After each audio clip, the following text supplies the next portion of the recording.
Hey y'all. I haven't been cooking a lot. When I'm upset, I just basically don't eat. I lose my appetite, and I'm on Zep bound, so I already don't got much of an appetite. And Caden's been at Bible camp. But tonight I need some protein because I haven't been eating a lot.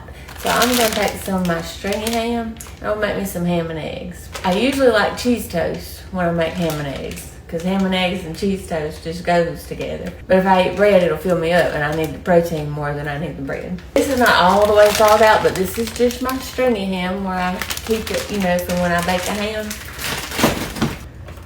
I'm just gonna turn it on like medium or high or something. So Caden don't know about Sophie. He comes home tomorrow night and I'll tell him then. But I mean, we all have had conversations about, because last year when she got bladder cancer, I didn't expect her to make it but a couple months, because that's typical with bladder cancer. And she made it a whole year. But we've been having conversations about how old she's getting and the different little things that kept coming up with her medically. So I feel like he's probably somewhat prepared, but he's gonna be sad. I got to talking to y'all and forgot to put my bacon grease in there. I'm gonna do a spoon of bacon grease.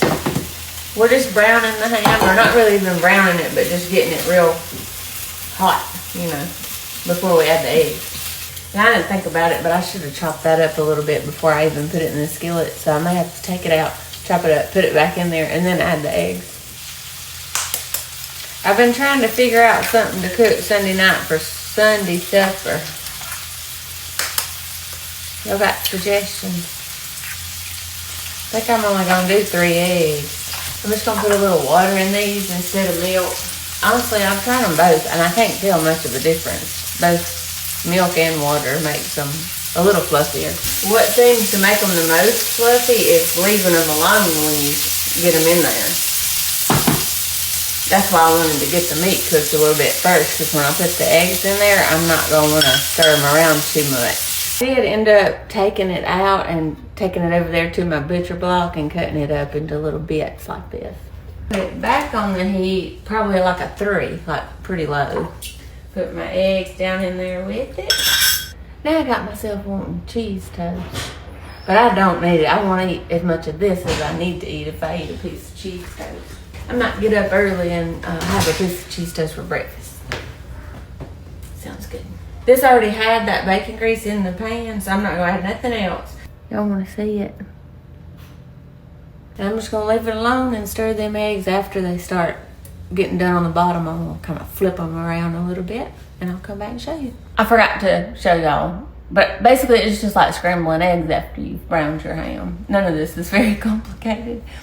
And I overcooked it a little bit too, because I had a package come in and I was trying to figure it out and get it set up.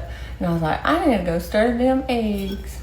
I almost about made an omelet instead of scrambled eggs and ham. But it's so good. Don't even need no salt and pepper. Quick, easy protein. Tastes delicious. This is why I call it stringy ham, y'all.